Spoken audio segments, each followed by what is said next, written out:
Hi guys, welcome back to Solution Lab. On this channel, we provide you with every possible solution to a specific problem. Whether it's a quick fix or a detailed tutorial, we're here to help. So without any further delay, let's jump right into the video.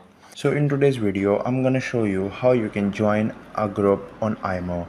First of all, open up the IMO mobile application. Once you open it up, as you can see, all of the contacts will appear here.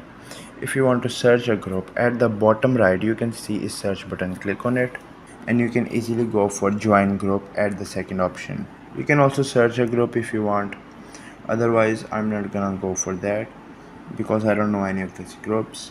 Go to any of the group and click on the plus and you can easily join it. And that is how you can join any of the groups on IMO.